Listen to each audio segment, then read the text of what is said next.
Bicycle Collective. The Collective is a nonprofit surrounding the recycling of bicycles and building of community. They promote cycling as an effective and sustainable form of transportation and recreation, and a cornerstone of a cleaner, healthier, and safer society. The Collective's mission is to refurbish donated bicycles and put them into the hands of those in need, focusing on children, newly resettled refugees, immigrants, and individuals experiencing homelessness. In 2024, they gave 1,231 bicycles to those in need. They have recycled more than 79.2 tons of metal and 3.3 tons of rubber. While researching, I interviewed my friend Jack Sikowski. Jack is a friend of mine that built his very first bike through a nonprofit the Bicycle Collective held at his school. He remembers this moment very clearly. Being able to look at the bike and say, "Hey, I made that," was a liberating experience. The bike was a piece of shit, but it didn't matter. Eventually it got stolen or I sold it at a yard sale, but I rode it around for a long time before then. He now goes to the Bicycle Collective whenever he needs tools, materials, or help fixing his bike. You can use any of the tools they have for free and purchase bike parts at a small price. There is always someone there to help you if you do not know how to use a tool or fix a component of your bike.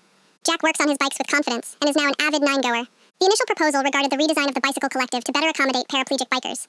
The primary focus was to address specific barriers paraplegic bikers face within the current infrastructure, highlighting several key challenges, including limited adaptive bike availability, inadequate workshop accessibility, and a lack of tailored educational resources.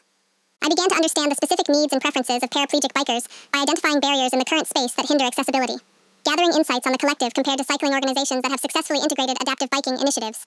Next, I interviewed Owen. Owen has worked at the Collective for the past 12 years. Throughout his time at the Collective, there have been many different approaches to serve the community and get people on bikes. He stated that they make it easier for someone to get a bike than in the past.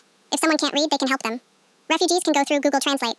Owen stated, "In regards to paraplegic bikers, people will primarily come in for changes on their wheelchairs.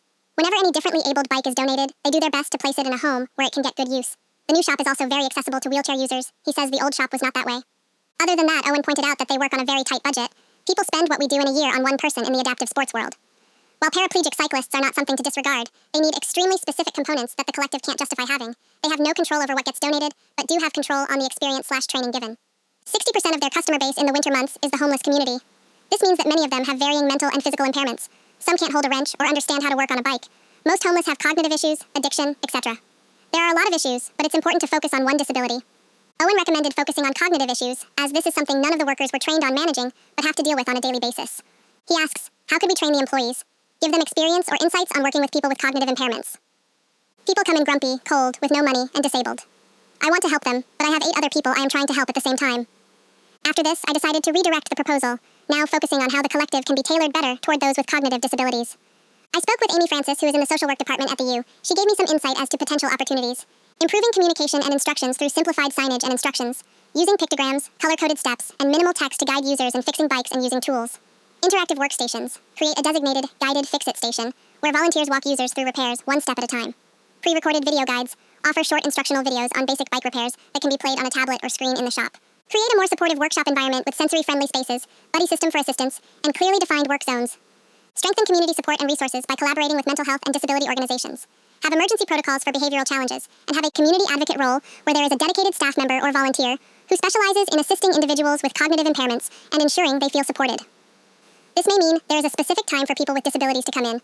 On this day, there is someone trained to help out. Have inclusive bike donation and distribution. For example, a cognitive-friendly bike selection. When donating bikes, consider pairing users with bikes that are easier to maintain and use, reducing the need for complex repairs. Loaner bikes for those in need. Provide long-term bike loans for individuals who may struggle with the responsibility of maintaining a bike, but still need reliable transportation. Some final thoughts and opportunities. By implementing staff training, visual aids, structured support systems, and community partnerships, the Bicycle Collective can become a more inclusive space for those with cognitive disabilities. These changes will not only benefit homeless individuals and those in recovery, but will also create a more welcoming and accessible environment for everyone who visits the shop.